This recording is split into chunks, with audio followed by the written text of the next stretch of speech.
Wide webinar. I think ये corona का जो एपिसोड है ये हमें obviously it's keeping the whole world awake and it's keeping us on our toes. And quite frankly, the more I look at it, the more I think we're facing a great depression. But nevertheless, that's besides the point. Today, I saw this paper by Rashid Langyal. He's done a very good work on fine-tuning the smart lockdown, I would think. Very thinking of succinct way to put it. तो मैंने कहा इनको बुला के और इनके साथ हमारे पास Dr. Jawad hai. He's a public health specialist who's got a very long experience from the US to here. And then we got obviously Samia Altaf, who's also been a public health, well, is a public health specialist, but we worked in the US for a long time in DC and various places. So I think we'll have a very interesting discussion on this. So with that, I think let me get Langyal Sahab to start his presentation. Langyal Sahab, start करिए जी. जी बहुत शुक्रिया sir, बहुत शुक्रिया. So essentially तो जो paper है वो तो आई एम श्योर पेपर तो नहीं किसी ने देखा होगा, तो आज उसके एक अब्रिज्ड वर्जन डान में वैसे है. तो जो मेरा ओवरऑल उस पेपर में लिखने का था वो ये था कि इसकी जो नेचर है ना वो हमें नहीं समझ आई, तो दुनिया को भी बहुत अच्छी समझ नहीं आई. सो ज्यादातर कंट्रीज जो हैं वो फॉल्टर ही कर रहे हैं और कोई बहुत अच्छा नहीं जा रहे इसके ऊपर. सो एसेंशियली अगर आप देखें तो उसकी जो नेचर ऑफ चैलेंज है ना उसको समझना मुश्किल है. सो दो तीन चीजें जो बुनियादी हैं वो before we go forward on that, वो ये है कि जो इसका अगर हम पेंडेमिक्स को देखें ओवरऑल तो 3-4 इसके फीचर्स हैं जिनको हमें ज़हन में रखना चाहिए. एक तो ये सिंगल स्टेज गेम नहीं है, ये मल्टी स्टेज गेम है. तो अगर किसी का ये ख्याल है कि हम कुछ देर लॉकडाउन करेंगे और उसकी पीक गुजर जाएगी तो वो दुरुस्त नहीं है. क्योंकि ये होता ये है कि इसके पीछे ह्यूमन साइकोलॉजी है, और ह्यूमन साइकोलॉजी इस तरह है कि आप जो ही लॉकडाउन करते हैं तो आपके यहाँ केसेस कम आने शुरू हो जाते हैं आफ्टर सम टाइम लैग, और जब केसेस कम होने शुरू हो जाते हैं तो आप रिलैक्स कर जाते हैं, और रिलैक्स करते हुए आप फिर वही गलती करते हैं कि दोबारा केसेस बढ़ना शुरू हो जाते हैं. That's kind off peak and trough model. तो आपकी ट्रफ आएगी फिर पीक आएगी, ये नॉर्मल ह्यूमन बिहेवियर है उसके तहत है. और इस पे जो पहले कुछ हैं सार्स वगैरह पे स्टडीज हुई हैं वो भी यही कहती हैं. अब जो चैलेंज है उसमें वो ये है कि लैग है इन दोनों के एक्शंस के और पे ऑफ्स के दरमियान लैग है, जिसकी वजह से जो एक्शंस हैं, जो एक्टिविटीज हैं वो हम अपनी कर नहीं पाते. उनको आप ये समझें कि हम एक्टिविटीज को सिंक्रोनाइज नहीं कर पाते विद द पे ऑफ, क्योंकि जिस वक्त पे ऑफ आता है हम रिलैक्स हो जाते हैं, और जो ही रिलैक्स होते हैं उसकी वजह से दोबारा प्रॉब्लम शुरू हो जाती है. तो ये हम क्योंकि अभी पहली उस सर्ज में हैं तो हमारा ये ख्याल है कि बहुत सारे मुल्कों का ये ख्याल है कुछ देर बाद ये खत्म हो जाएगा, लेकिन अब वो खत्म नहीं हो रहा और अब तो शायद ये सिंक इन भी कर रहा है. दूसरा जो बड़ा इश्यू है वो ये है कि इसमें कॉस्ट ऑफ डिविएशन बहुत हाई है. It's a cooperation game. से एक पूरी नेबरहुड तमाम सोशल डिस्टेंसिंग मेजर्स पे अमल करती है, लेकिन चंद डजन लोग हैं जो नहीं कर रहे. वो नमाज पढ़ने चले जाते हैं या क्रिकेट मैच खेलने चले जाते हैं. तो पूरी नेबरहुड को वो जो एडवांटेज होना चाहिए था डिजीज सप्रेशन का वो नहीं होगा. और इसके पीछे जो इंपॉर्टेंट चीज है वो ये है कि, और ये हो इस वजह से जाता है, इस पे अमल इसलिए नहीं हो पाता कि हमारा माइंड ना एक्सपोनेंशियल को नहीं समझता. नेचर ऑफ स्प्रेड एक्सपोनेंशियल है, और एक्सपोनेंशियल की पावर को जो समझना है ना वो इसमें बहुत कोर वैल्यू है. अगर एक्सपोनेंशियल की पावर को हम समझ जाएं तो डिविएशन बहुत लो हो जाएगी. वो पुराना किस्सा जो है, वो एक बादशाह था और उसने कहा शतरंज जो बना के लाया तो उसने कहा मांगो मांगते हो, तो उसने कहा जी एक दाना पहले खाने में रख दें और 64 दानों में बढ़ाते डबल करते चले जाएं. तो वो जब बादशाह ने कहा कि ये क्या पार्टी सम तुम मांग रहे हो, तो वो उसने हंसना शुरू कर दिया. बट एक्चुअली ये हुआ कि आज से आफ्टर 26 और 37 उसकी किंगडम की तमाम गंदम खत्म हो गई. बेसिकली 9 ट्रिलियन ग्रेन चाहिए थे टू रीच द 64th, और 9 ट्रिलियन ग्रेन का मतलब है 5 लाख एकड़ जमीन पे अगर आप गंदम लगाएं और 30 मन गंदम लगाएं तो तब होता है. تو میں وہ پاور آف ایکسپینشن اس لیے سمجھا رہا ہوں کہ ایک بندہ 2 کو لگاتا ہے, 2 پھر 4 کو لگاتے ہیں, 4 8 کو لگاتے ہیں, تو اس بات کو نہیں سمجھتے. اب جب تک ایک بندہ بھی نیبرہڈ میں موجود ہے تو آپ اس ڈیزیز پہ قابو نہیں پا سکتے. اچھا, جو تیسری چیز اس میں ذہن میں رکھنے کی ہے تھریٹیکلی, وہ یہ ہے کہ آپ کی انسیڈنس آف ڈیزیز ہمیشہ ان ایون ہوگی, یہ کلسٹرز میں ہوگی, یہ نہیں ہو سکتا کہ uniform who. For the disease to happen uniformly, 2 conditions must be met. ایک یہ ہے کہ جو اسپیس ہے جس میں اس کا کلچر ہے, لوگوں کا بیہیویئر ہے, وہ سارے کا سارا ہوموجنس ہو. وہ ہوموجنس نہیں ہے. اور دوسرا یہ ہے کہ جو ہیومن موومنٹ ہے یا موبلٹی ہے وہ رینڈم ہو. وہ رینڈم بھی نہیں ہے. ہر بندے کے کچھ تعلقات ہوتے ہیں, کچھ جگہ پہ وہ کام کرنا جاتا ہے, کچھ فیملی ہوتی ہے, کچھ فرینڈز ہوتے ہیں. That's how human movement is. Until these 2 conditions are met, تو incidence cannot be even. It has to be uneven. اور اگر uneven incidence ہے تو پھر آپ کسی اس کا مطلب ہوا کہ ہیٹروجینائٹی ہے نا, اس کی ڈیزیز کی سپریڈ میں ہیٹروجینائٹی ہے. اگر یہ ہیٹروجینائٹی ہے تو پھر آپ کسی ایسے میئر کے ذریعے جو نیشن وائڈ ہو اس کو کنٹرول نہیں کر سکتے, اور اگر کریں گے تو اس کی بہت ہائی کاسٹ پے کریں گے. آپ نیشن وائڈ سے کر تو سکتے ہیں کہ ان لوگوں سے بھی وہ ایفرٹ کرانی شروع کر دیں جن کی نہیں ڈیو. سو ہم یہ کر رہے ہیں, ابھی تک ملکوں نے کیا کہ ہمارے 2 رسپانسز ہیں سائیکولوجیکلی, یا ہم بالکل اس میں چلے گئے, فلائٹ میں چلے گئے, یا ہم فائٹ موڈ میں. جو فائٹ موڈ میں ان کا بس کی لاک ڈاؤن ہے, پورا ملک لاک ڈاؤن کر دو, اور جو ان سے بھاگ گئے انہوں نے کہا کچھ بھی نہیں, انیویٹیبل ہے. تو میں یہ عرض کر رہا ہوں کہ یہ دونوں رسپانسز ریشنل نہیں ہیں, اور اس کا نتیجہ یہ ہوگا کہ ہر ملک کا ایک کائنڈ آف نیشنل اسٹیمنا ہے to put up with lockdown. وہ ایگزاسٹ ہو جائے گا, اور جب ایگزاسٹ ہوگا تو مجبوراً لاک ڈاؤن یا تو کھولنا پڑے گا یا ڈیویشن شروع ہو جائے گی. اگر ڈیویشن شروع ہوگی یا دو, تو پیچھے پاور ایکسپینشنشل جو میں نے ایکسپلین کی ہے, دوبارہ بیماری سرچ کرنے شروع ہو جائے گی. تو نیشنل لاک ڈاؤن جو یا نیشن وائڈ لاک ڈاؤن یا نیبرہڈ وائڈ لاک ڈاؤن, اس کو بہت انٹیلیجنٹلی ڈپلائی کرنے کی ضرورت ہے کہ کہاں کرنا ہے کہاں نہیں کرنا, کیونکہ ڈیزیز کا سپریڈ ان ایون ہے. اگر ان ایون ہے تو, لیکن پرابلم یہ ہے کہ پھر کہاں کرنا ہے. اب اگر کہاں کرنا ہے تو ہمیں یہ ایشو ہے کہ ہمارے پاس انفارمیشن نہیں ہے.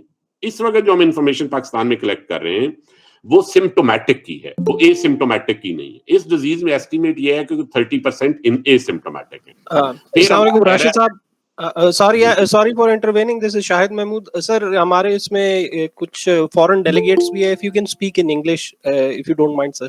I don't have a problem with that. Thank you, sir. So because I wish you had told me earlier, so if I can kind of summarize 4 things that I said, for those who do not understand the vernacular language. So A, it's not a single stage game, it's a multi-stage game. B, there is a high cost of deviation by even a small or significant minority in any neighborhood or a country or a city. 3, the disease incidence is uneven because the conditions of homogeneous spread of disease cannot be met until unless A, the space is homogeneous, which it is not, it is heterogeneous, and secondly, the human walk or human movement is random and isotropic. So because these conditions are not met, therefore A, the spread of the disease would be uneven. B, you cannot have a major deviation when you want social distancing measures and wherever you want to introduce them. And C, you should not look at it as a single stage game. You should look at it as a multi-stage game because of the human behavior, which relaxes when there are payoffs in terms of, infection rates going down. And then because of that relaxation, the disease spreads again. And 4th principle that needs to be kept in mind is power of exponents. So even if there is one single person as a source of disease, because of the exponential nature of spread, which our mind actually somehow doesn't understand.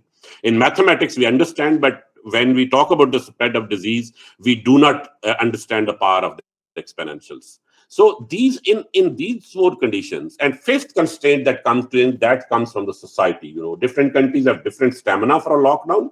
Say, for example, in a theoretical extreme situation, if I were God and I could ask everybody to remain in his or her home in the entire world, and if this could be implemented, say, for 50 days, assuming that family 5 is not more than 3 or 4 or 5, maybe 5 even, of a multiple of 14 days for the average size of the family, and nobody moved out of the house. So on 50th or 60th day, there would be no disease. But that kind of cooperation is not possible. So there would be some disease somewhere always. So you have to contain it. Now containing needs. So because that can't be done, so every country has a maximum stamina for a lockdown or curfew, And that stamina, if you kind of aggregate it across households or neighborhoods, you could call it kind of national lockdown reserve. So that's a term I have coined in this paper. So national lockdown reserve is the total number of days multiplied by the severity that you can actually imply without creating social disorder or without creating a situation where the populace starts deviating from the directions given by the government. Now, given that this is uneven and national lockdown reserve has to be deployed intelligently, we need signals. And because we need signals of how much disease incidence is in what area. Now that signaling is not coming up because world over every country has made this one big mistake. That is a colossal mistake, colossal global mistake, I call it. That mistake is that they have, except for 1 or 2 countries, they have missed the asymptomatic population.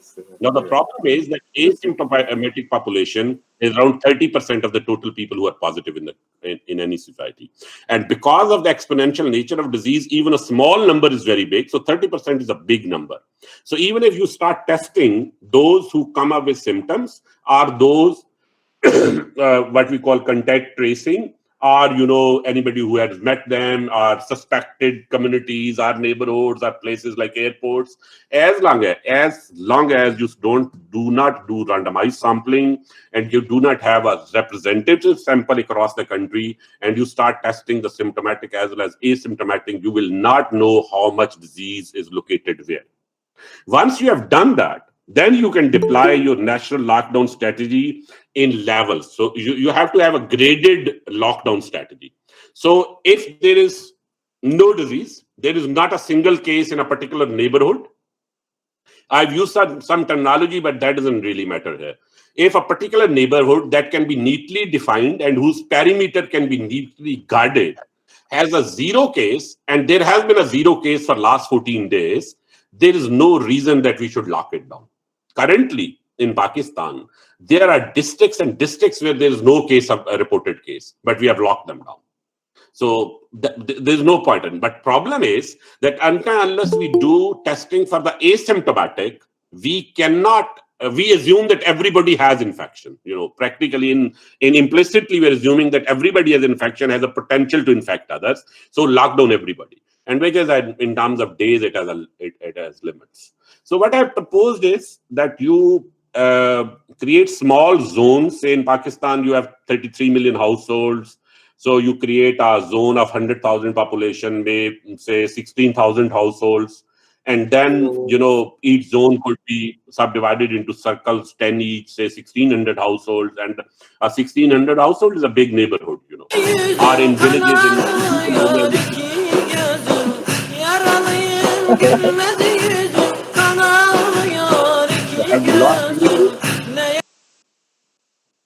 Hello?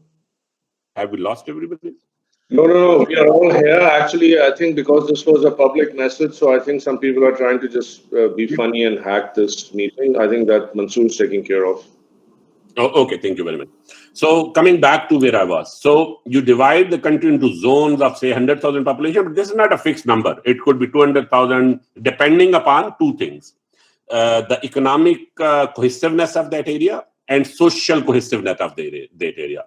That coupled with your ability to administratively man a perimeter, you divide it into zones and subzones. I've called that circle in my paper. So a circle is essentially 1,600 households. Then I'm proposing that for each 1,600 household, you pick 100 households randomly, and you then pick one individual randomly from each household. That means essentially 16th household in those areas where there's no reported case. And I'm saying that where there are reported case, in each circle you pick up 200 households and you take their swabs and you do the testing. Now, when you look at these big numbers, it comes to, this is a big country and you are taking 100 households out of every 1600. So this would be such a big number. It is a big number. But if you do the frequency properly, say you do in those circles where there's no reported disease, you can do it after a month. And in those circles where there is a reported case already, you can do it after 14 days. So I've done the calculation. They are available in the paper. So essentially, if you have 10,000 kits per day capacity, you can implement this system throughout the year. And the cost of that, at the current cost of the kit, is like 35 billion rupees for the entire country. But this cost would come down because there has been a lot of improvement in testing kits, and rapid tests may come in, which are already, being experimented around the world. So for a country like Pakistan, where you have 220 million people, you can put in a place of system of randomized sampling, which is scientifically okay. There's no problem with that as far as the sample size is concerned. And you can do testing. Now, on testing side, I propose that you do the pool testing. So 5,000 of the kits daily you use in pool testing method, and 5,000 you do for individual testing. Individual testing would always be required. If in pool testing the cohort comes positive, then you have to do some individual testing. And B, there would be always a population that is reporting symptomatic, and you have to do that testing. Pakistan currently is federal government has announced that they want to go to 25,000 test kits daily.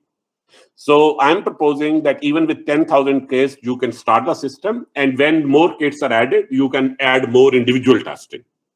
So with this system in place, you can neatly put the different zones and sub-zones into green if there is no case and has not been a case for 14 days, into say yellow or orange, depending on how many cases in a particular circle of 1,600 households are red if there is a lot of cases, more than 10 cases in a particular neighborhood.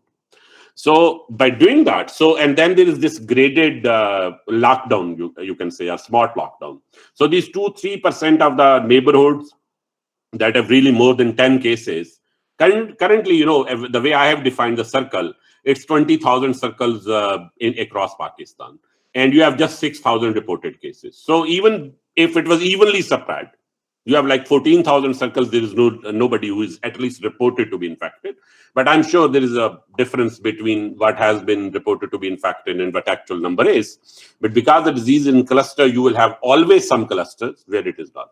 Second is, what if, the question would be, what if most of the clusters actually have a disease? So what do you do? So this model actually works when the disease is very low, at low level. So then you can open like 80-90% of the country, and for 10% you have a separate treatment. So your economy also moves on, of course not at the same efficiency as it would normally without corona, but it can go on. The other thing that needs to be done is, and which is like, you actually have a national lockdown 4 times a year. If the disease goes up above a particular, say, percentage, 10-15% of the circles, then you probably have a fear that it might have spread to other areas. And then you do this total national lockdown for 14 days. So that would be like, not like, that would be actual lockdown. So people can be told beforehand, 1 week before, that you have to go home, you have to live there, you don't come out. Yes. So going forward, if you have this problem, so what I've called in my paper a kind of a quartet of fortnights of abstinence. 4 times a year, after every 2.5 months, everybody goes on leave for 15 days or 14 days. And then you actually make everybody say that you are on leave, but you don't come out of the house. You have all your necessary provisions inside the house. Maybe one person from each household is issued a pass. So after 3 or 4 days, they can go out into the market and get their groceries.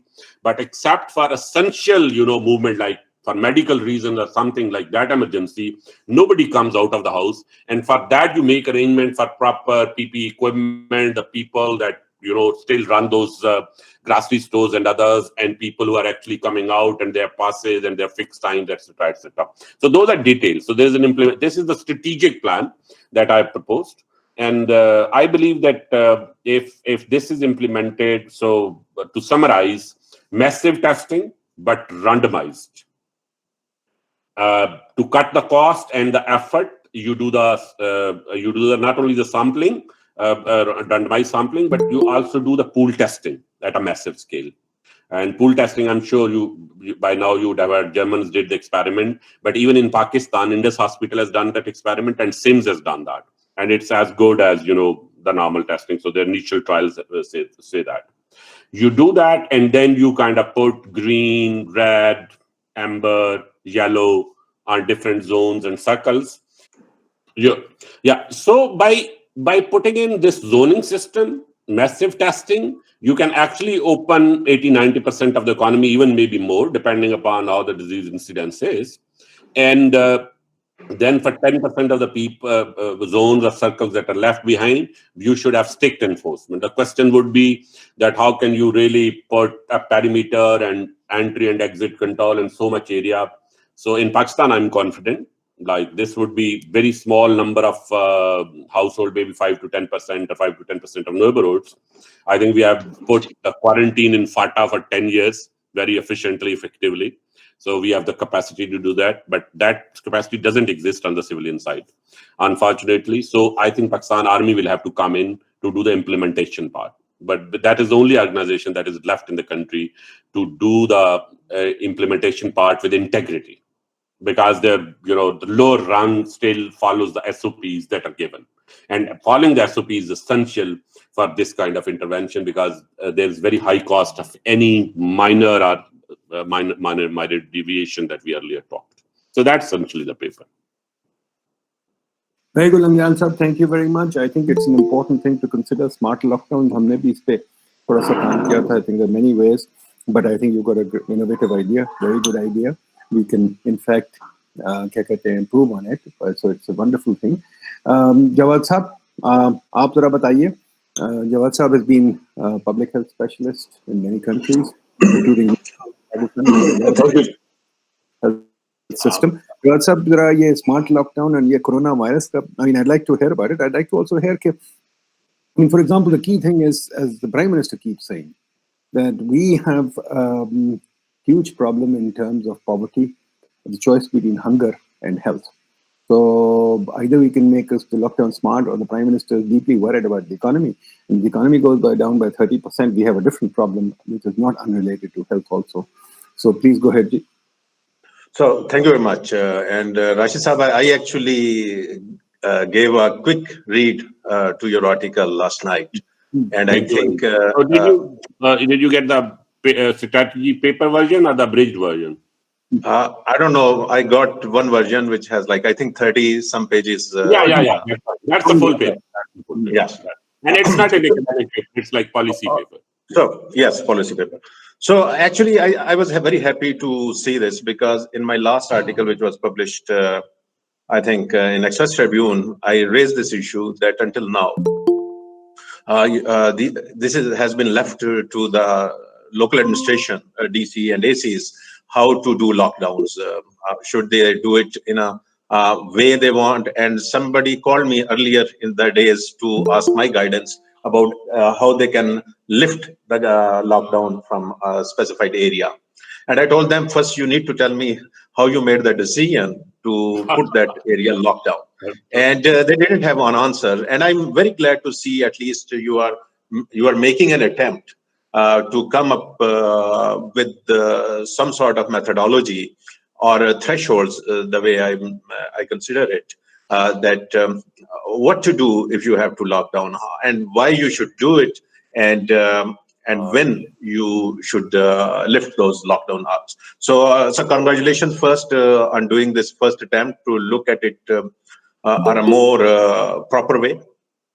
I can argue on different, the methodology part, but that's a separate long discussions. But I think that this approach is right, that we need to come up with like a real scientific way of assessing which area needs to be locked down and for how long, and what will be those thresholds or triggers.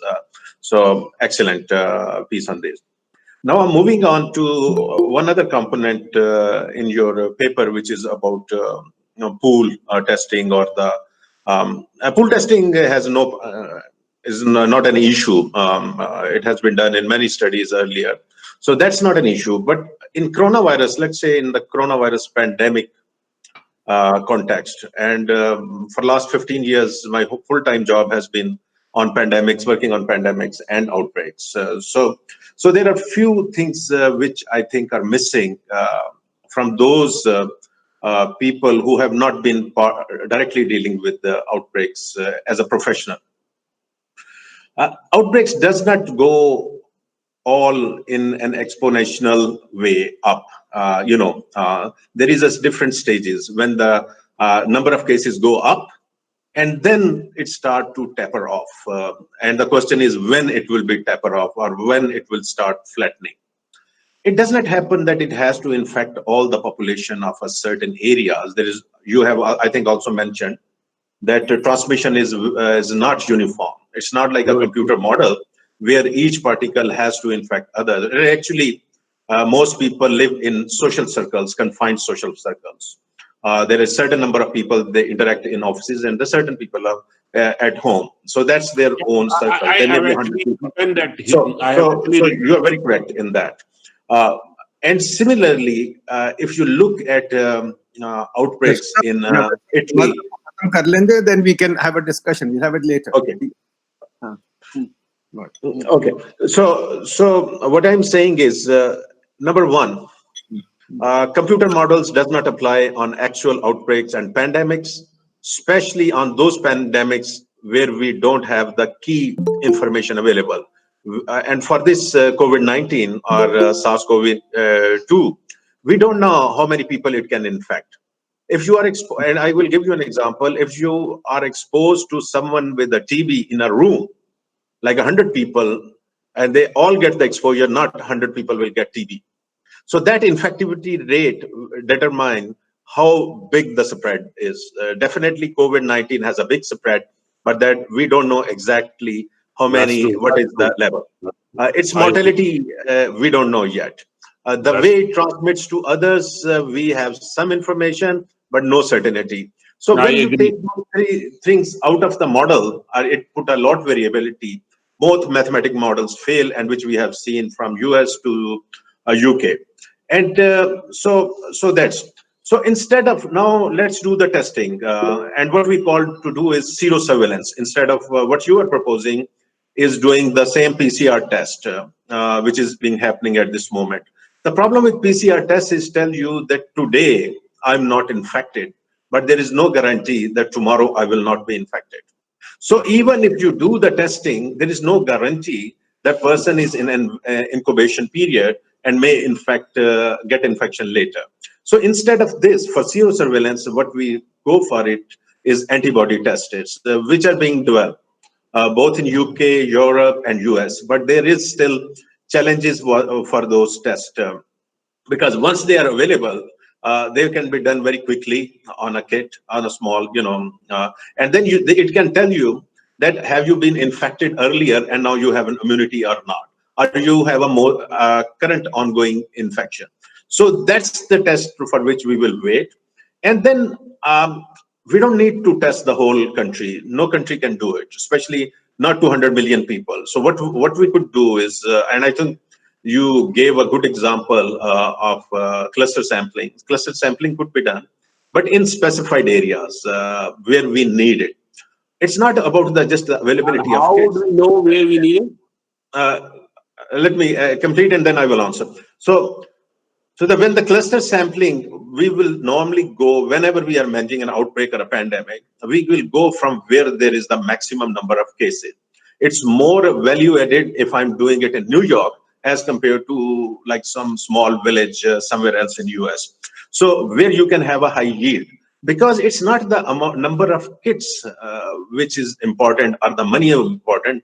Your lab capacity has a limit of daily managing the samples. And in outbreak settings, in pandemic settings, it is actually not required that every person should be tested. And I'm giving you an example of New York at this time. In New York, they are telling the health department, the public health officials are telling people to stay home, even if they feel they have symptoms of coronavirus, because it's much more dangerous for them now and to the health system to get infected if they come all the way and then they are told go home, stay at your place. So testing needs to be done. It needs to be ramped up. Zero surveillance are a long-term solution, which the world is thinking.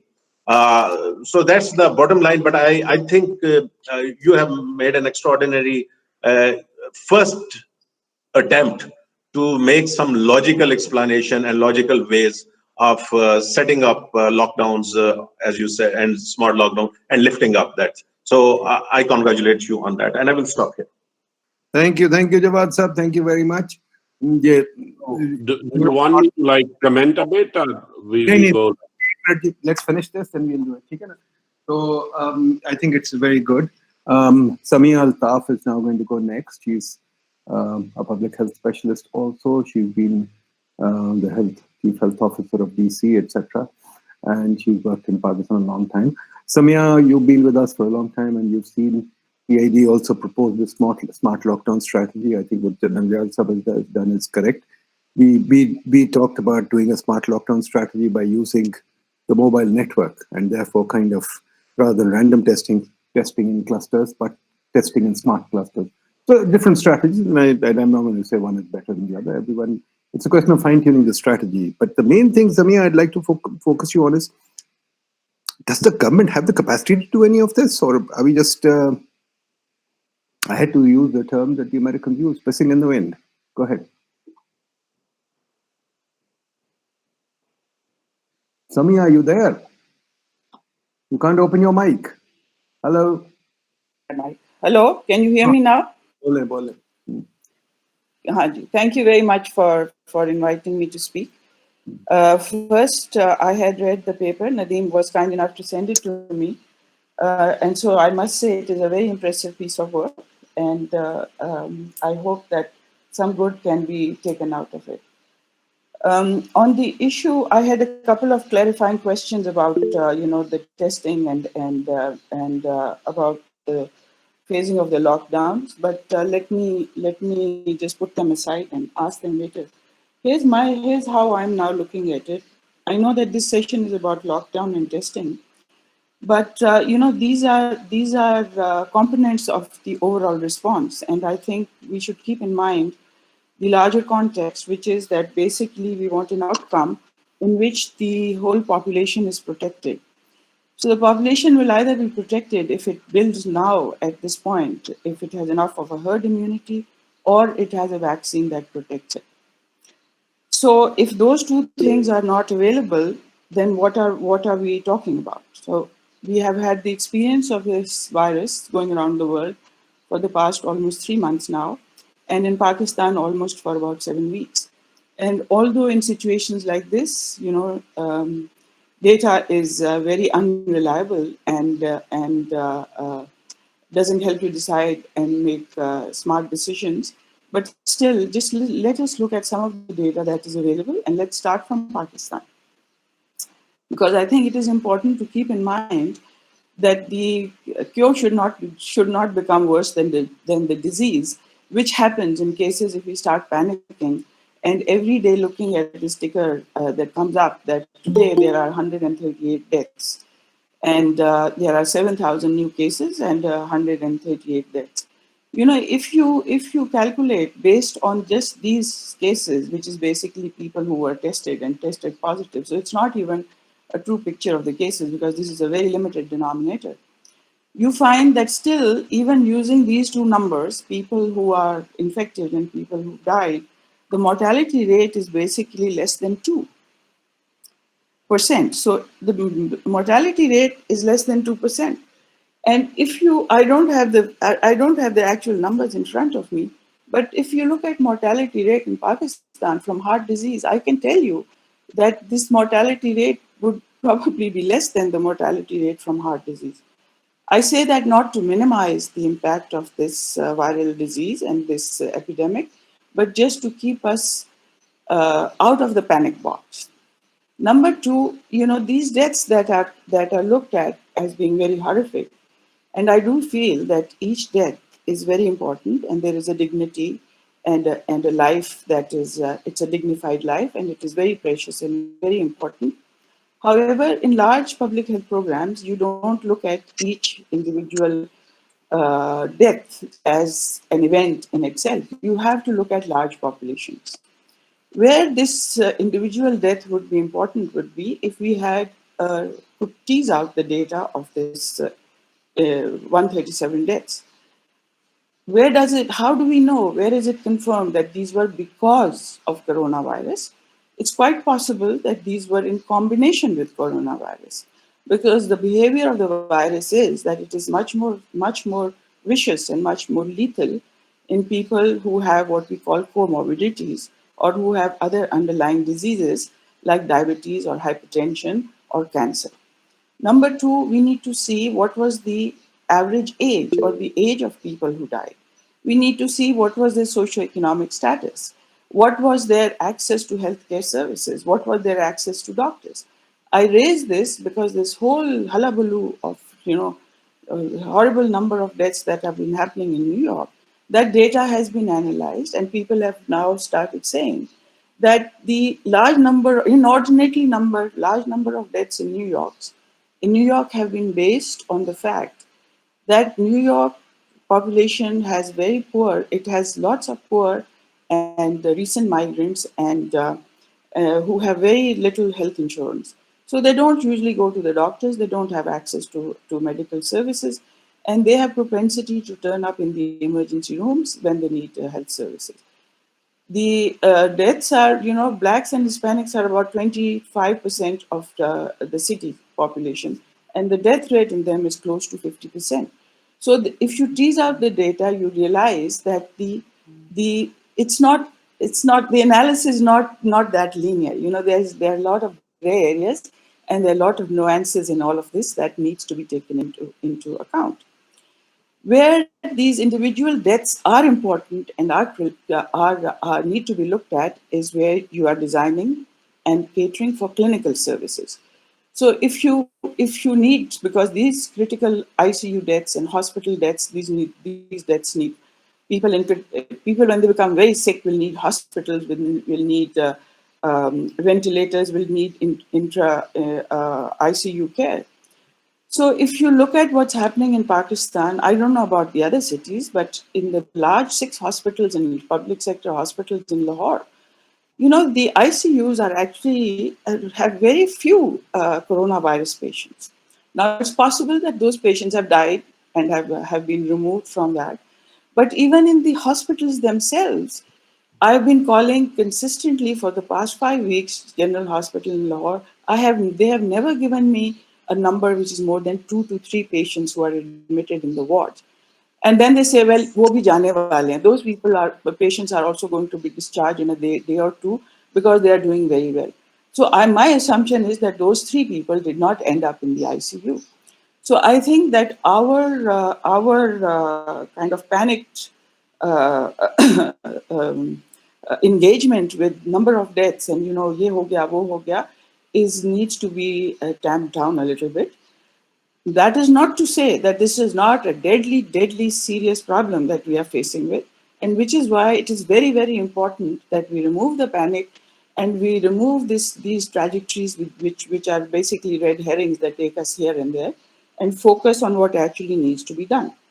So if you look at the, and I will take a little bit more time of your indulgence to talk about this in 3 major categories, because it's a huge topic, but to make it concise, I will break it down in 3 different categories. One is the behavior of the virus. Number 2 is the behavior of the people who get this virus. And number 3 is the behavior of the government that has to respond to this virus. And if you look at the behavior of the virus in Pakistan, again, from speculative data, and I could be way off the mark and way wrong, from speculative data, you find that this virus is not as vicious and as harmful as it was initially expected to be. That is not to say that there is a lot of unknowns out there, and it might be, killing of people who are being, buried away quietly, and we don't know that. I mean, we would have known that. अगर ऐसी चीजें तो अब छुप नहीं सकती in this era. Number two, there are people who are saying that if this is how this virus is behaving, it looks like it is not impacting young people and children very badly. So one can assume that if it is, and of course it is highly infective. So since we closed down and we put families together in small rooms, there is an assumption of people who are looking at how things are being done, that when you put families together in small rooms, a lot of people, 10, 15 people together, there is an assumption that the virus will be disseminated amongst the family members. So, and because we have a lot of children in the families, there's an assumption that a lot of those children are also infected. I say, and and a lot of people like me say that is a good thing, because that is how you build herd immunity. Because eventually that is what you want. You want your population to have herd immunity, which means about 80%, minimum of 80% and above people should have had the virus and should have recovered from it. So that is how your virus is behaving in your society. The other thing is that you find that it is not, again, I go back to reiterate that cause of death, that you don't know what is the cause of death for the virus. I've heard from Karachi hospitals that a lot of, and from ED, that and it was also in the paper yesterday, that a lot of people are turning up dead on arrival in the hospitals, and also dying very quickly in the emergency rooms. So there is again this assumption that they have pulmonary changes which are consistent with viral disease, and it is possible that they have corona. So, okay, it's possible they have corona, but one of the explanations could be that people in lockdown and with transportation closed, people have not, under normal circumstances, they might have run to the doctors and they might have gone to the hospital. They are not going to the hospital. So they are basically getting sick at home and come only at the last minute. It is quite possible that these people are infected with coronavirus, but it is also possible that these people had some underlying disease. They ran out of medicine, they were hypertensive, because please keep in mind, the other context of Pakistani people is that there is a lot of chronic disease in the country. Almost 40% of the population has hypertension. And a large number of people, even very young people, have diabetes and hypertension. So those are the comorbidities. So number two. Number three, the way this virus is behaving in the third way is that, it looks like there are a lot more uninfected people, undetected infected people. Sure, we don't have tests, so we can't test them, and I quite agree with the panelists before that it's not possible to test everybody. But people have done, epidemiologists have now recently put out very interesting calculations that you can calculate the number of infected people from mortality rate. So if you know the mortality rate, and if you know the the time from when somebody gets infected and the time when somebody dies, and the time when symptoms start to appear, and the doubling time of the infection, you can basically calculate the number of people infected in that particular community from which the infected person died. And, rough back of the envelope calculation, if the mortality rate is on day one, on today, is 1%, that means 1% out of 100 has died today.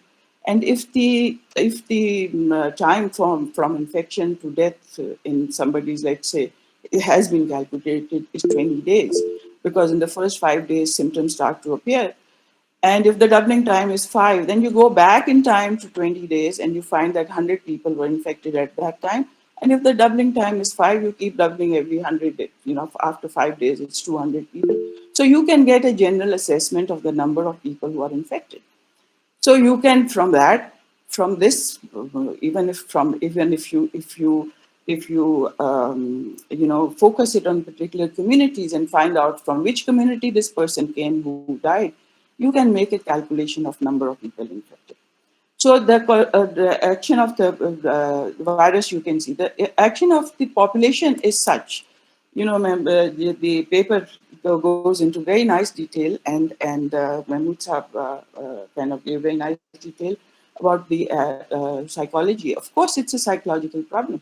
There are now papers coming out that say that, you know, locking down people into isolation is very, very traumatic and causes a lot of depression and causes a lot of disease. round up karna very quickly. Sorry, मैं बहुत लंबी बात कर रही थी. So that causes a lot of itself causes a lot of morbidity. और Pakistani community जिसमें तो ये वैसे ही possible नहीं है. और तीसरा ये कि आपकी your community has very little faith in the health system. The messages that have gone out to them are very mixed messages, if at all any messages have gone. So people are very confused in terms of what they are going to do. So your behavior of the population will also determine how this thing needs to be done. Third thing is your behavior of the government. The behavior of the government to aapke samne hai.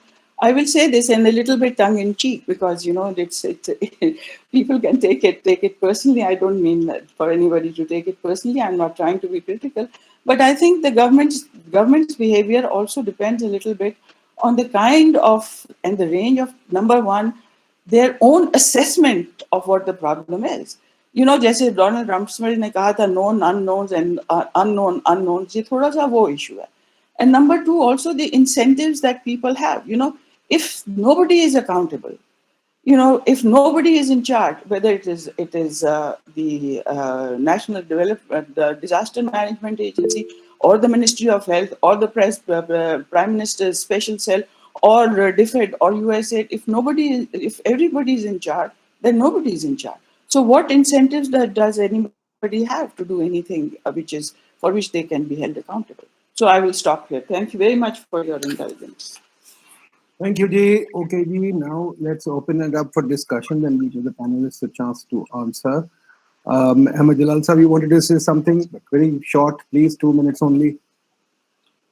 Thank you very much, sir. And Rashid Bhai is also a Kennedy School student from same program, MPID. So we share a lot of similar theories on this matter. I've shared a document that I've done, which is a strategy and implementation plan. And I think the basic principles जो Rashid Bhai ने mentioned किया वो correct हैं. But I think we need to look at firstly cities, because cities are the drivers of economic growth in a large part. So मेरा जो the strategy, what I propose is based on, you know, in old days where khandaks khodi jati thi, moats hoti thi. So we are used to creating protective zones. We are used to isolating populations against an unseen and overwhelming enemy. It has been a strategy that we have been deploying. Humanity has been deploying. And this is why khandak mein bhi ye hua gaya tha, and it was deployed very, very successfully. And I think we could use that element in today. And the way I see it, what is an imaginary boundary is around economic units.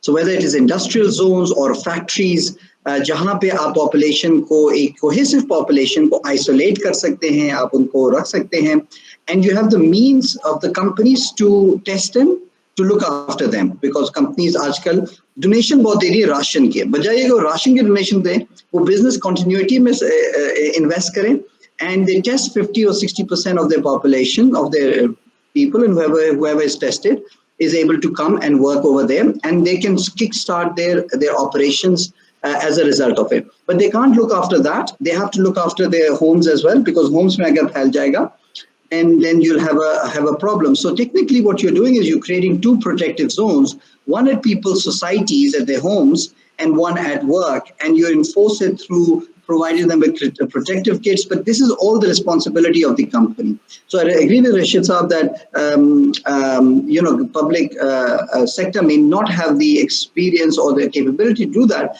but you kind of devolve it to companies or the people who own or manage those economic units to be able to do that. By breaking it down to smaller cohesive units, we are able to break the big problem into small parts and be able to solve that. So इसके लिए करने के लिए आपको you need a lot of coordination ultimately, because as many concentric circles are there,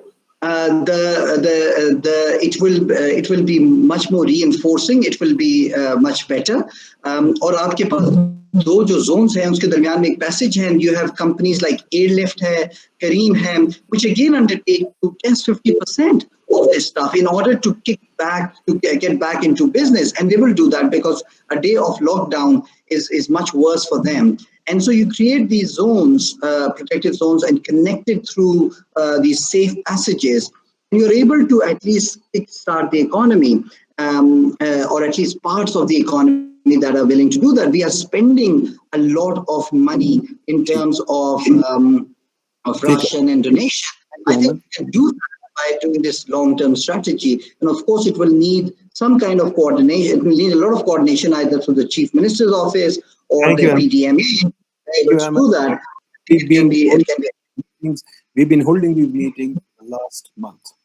And it began. There's General Farooq here as well. There's lots of people here who've been talking about coordination from day one. We've written about 3 or 4 bulletins on this coordination. We've written a lot on smart lockdowns, etc. The problem is that I go back to a long time now. I've said it in my book. I've said it in the Framework of Economic Growth. I've said it everywhere. We don't have a smart government. Let's face it. There's Mr. Mehman here too, parliamentarian. We don't have a smart government. That's a fact. And we have not built a smart government. We have donors who do our work. So now, quite frankly, let's wait for the World Bank to come and tell us, or let's wait for somebody to come and tell us, because we're not going to do it ourselves. Some World Bank official has to tell us, or some multilateral official has to tell us what to do. Then the government might do it, because they don't listen to us, and that's not going to happen. So we are doing this because we feel, hey, it's a fun thing to do. But quite frankly, there is no audience anywhere. Now, please, anybody else want to say anything? Because my view is just this. There is no audience. The smart lockdown strategy is very important. We need to worry about the economic cost of lockdown. We've done that, but nobody wants to talk about the economic cost of lockdown. We want to have a lockdown period. That's it. Well, we have somebody from USAID here, so he might be able to help us. USAID can beat the government. Go ahead, Mr. Virk, bataiye. Please go ahead. I have just few questions. I was thinking about, did anyone of the they propose the model integrated use of digital technology solutions like mobile apps or surveillance or self-reporting? My second question is my second question is about the utilization of big data for plotting predictive spread and then mitigation strategy based on that data. And my third question is those who are proposing herd immunity, have they considered mutation of viruses and spread of multiple strains in their models? Okay, good. We'll get back to the panel on this. Anybody else, Steve? Dr. Saab, this is Mustafa from the government of KP. Go ahead. Rashid Saab, I have a question. We spoke about this a few days ago. I mean, given that the governments are all in firefighting mode right now, you have more experience than anybody else in civil administration. How do you propose the new zones and circles that you propose would be accepted in the administrative setup? And what is the real downside of using existing administrative boundaries that already exist to implement this model? Okay, good. Anybody else, Chief? Yes, I think Nadeem, you made a point. Can I speak? Please go ahead, please. Yeah, I think you made a very valid point that in order to really implement the smart technologies and smart methods of handling this pandemic, people are there. And I think the government of Pakistan, the federal government in Islamabad, they are not doing firefighting. They are always in a reactive mode. So I would believe that if the researchers, the academicians, and the people who have really done a tremendous job in the past and are doing it, they need to connect. And unless they connect, the people in the executive will never know. And I think it's a pity that this is not happening. If the government of Pakistan at the moment is not listening, they're not even listening to their provinces. So I would say perhaps the work that is being carried and this whole discussion that we had is connected with the Sindh government. At this point in time, they would be in a listening mode also. And this coming from Islamabad, will be a very welcome move, even if it may not be executive authority, but certainly the PIDE is a governmental institution. So I would say that please do connect, because the parliament at the moment is not functioning. Although we have a technology, parliament is closed. They perhaps are not even brought in. Even the leadership did not communicate with each other.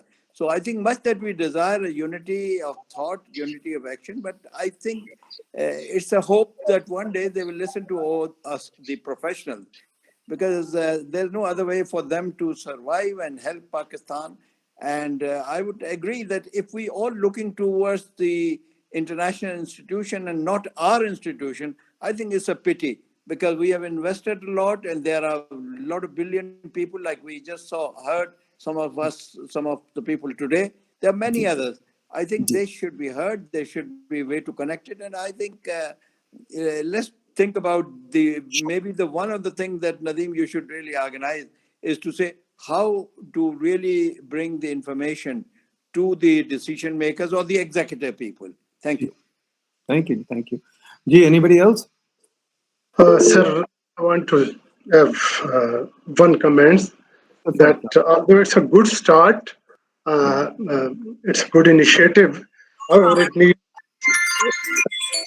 that we can raise its level.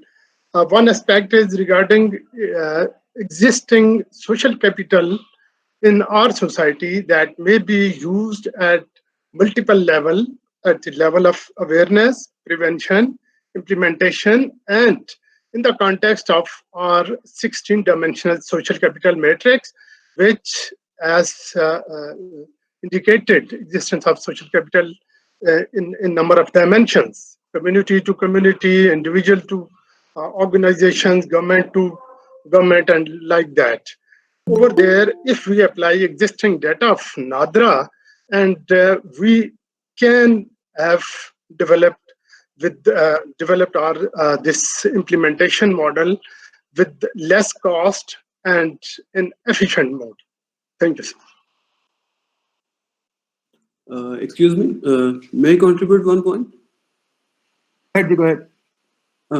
Yes, this is Zubair Faisal Abbasi.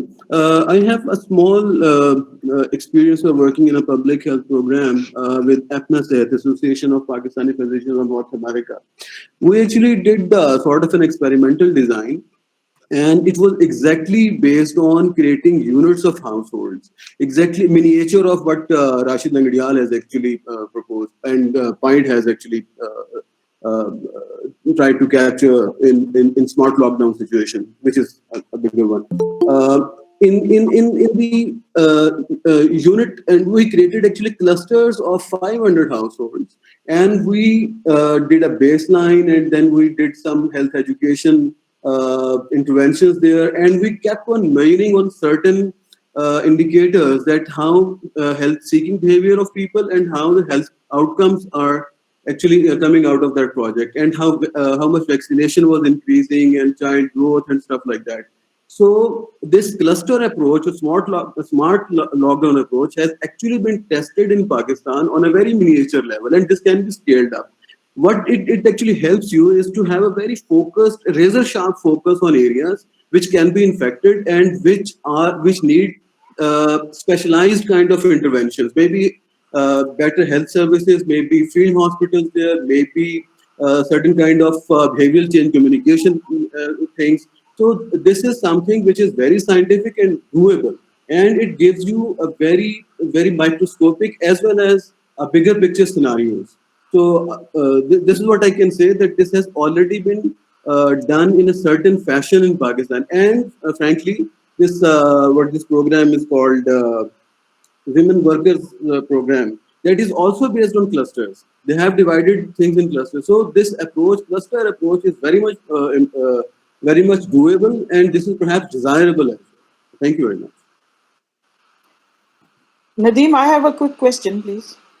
आपका time आएगा बाद में, आप तो panelist हैं, तो चलें जी, then let's go to the panelists. Rashid साहब, why don't you start, then we'll have all three panelists talk. ठीक है जी? Rashid साहब. hear me? Can you hear me? Yeah, I can. Okay. Ji, So ji, I think boliye. there's an important question from Mustafa. That is using which boundaries, whether the existing boundaries, say union councils, or for that matter, say the tehsils and, say police station boundaries. I think there's no fixed rule. The idea is zoning. So you can do zoning in any way. The only problem with existing political boundary is, and which may not exist at many places, is that a lot of gerrymandering has been done in political boundaries, which are union council. So maybe the political boundaries do not exactly correspond to socio-economic cohesiveness of that area. If it does correspond, it's actually preferable to use existing boundaries because those are already known and those are already in the knowledge of the people. So I would say that the only precaution that has to be taken is that at some places, some powerful people would have done gerrymandering. So that needs only to be kept in mind. As far as Mustafa's question was concerned, there was one observation that was about disease incidence may be low and it might be comorbidities and other things. I think on that, one thing we should remember: we are no different from other human beings in other countries. So there has been a lot of talk of our exceptionalism. There have been different explanations, malaria and, BCG and temperature. And, we live in such conditions, we develop immunity. If anything, we have exhausted our immunity. Only three things, when you compare your data with United States or say a developed country, only four things need to be kept in mind. A, there is more chance of underreporting of mortality in Pakistan. And I think that is now coming up in newspapers and other places as well. B, your country size is different, say, from United States. Third, because your health system is not good, so a lot of people with these comorbidities probably would not have survived by now, which have survived in other countries. So your mortality would always show slightly a lower number than a country where health system is good enough to keep those people who have other morbidities alive. Fourthly, you have younger population. So, of course, when you compare it to the United States or Italy, you would have lower mortality rate. And but I think so far, the way data shows, we are no different from, say, United States data. And we should not expect any destiny or fate different from that. A lot of methodological mistake that is being committed in comparing Pakistan's mortality data with other countries, that we either, the problem is what is the first date of the disease in a country. So a lot of people use this first date as the first reported infection or first mortality. So both could be random events. So a better technique would be, say, using 10th cumulative death as the start date. And that would be different from different countries. And then you start comparing data. So whatsoever little comparison I have done, I think so far, while Italy, United Kingdom, and France show a higher trajectory on this method, but so far we are not different from United States. If you put in this underreporting also there. So I had a look at 1122 data from Punjab. They report incidents where their teams went. And there are three types of incidents that are reported. So two are relevant for us. One is accident data. So people who die in accident or have accident. So that has significantly gone down if you look data from 1st April to 10th April for this year and the last year. But the people who have died when they reached at the spot, or they died during the travel from the home to the hospital, and those who were, dead on arrival, that has actually shows 8 to 32% increase this year compared to previous year. Secondly, there was this one small point on, people during lockdown are likely to die more. There has been this very systematic analysis in London about Wales and England, excluding Scotland. So their average for last 5 years for Wales and England was 10,000 deaths a week. So what they have found is that now it's 15,000 deaths a week. Actually, what they expected was that because people are in their homes and they are not going through the usual stresses that workplace brings, this actually should have gone down, say 9,500. So in their analysis, while if you had done nothing else and there was no corona, but people were staying at home, the mortality rate should have gone down by that ratio, say by 500 out of 10,000. But actually it has gone up. So I have no reason to believe, there is no scientific basis to believe that our mortality or infection figures are any different from other countries. The only thing that is different is that we are at a different trajectory, we have different demographic profile, and we have already, allowed to die those people whom other better societies do not allow to die with either more comorbidities or morbidities or because of the old age. If I don't recall any questions, so maybe somebody has noted a question that I can answer. What's up? What about you? Thank you very much. Just summing up, I think what Mr. Rashid has done an excellent job in coming up with the methodology of defining lockdowns and how to implement it and then lift it. So I think he has done it. I think at least I'm aware of the first person who has done this. So congratulations to him. The fine tuning always happen of those methodologies, which is another part of discussion. I'm also thankful to Dr. Samia Altaf. And for the information of the audience, I could tell the best public health book on the public health scene of Pakistan is by Samia Altaf. And I will recommend everyone to read, which is the name of the book is Too Much Aid, Very Little Development. Highly recommended book. Now coming up, just summing up the issues of COVID-19 and its mortality, and are we different or not? This is like the big question everyone is asking. I think Mr. Rashid has touched on that part, that because of our age demographics difference, which is we have less than 5% of people who are 65 and above, while all the developed countries had those number to 20 to 25%. And if we look at the mortality rates, 80% at some places and 70% at some places, that's happened in that category of the age. So when you have that category anyway very small in Pakistan, the mortality rate will come down. I do not see that Pakistan trajectory is going the same way as US or UK or Italy. I have also looked at actually one side is actually comparing that once we have 100 cases or 1 in a million of population, and then they start comparing it. And this is the first thing I review every single day. So our trajectory is not linear because US or New York were doubling their cases in 2 days to 3 days. Our doubling is happening, at least for the last week, was around 10 days. Let's see how we double this next week. But, it's serious, as Dr. Samia has said, it's a serious situation, but panic is gonna hurt us more than the seriousness of disease. So it's a serious disease.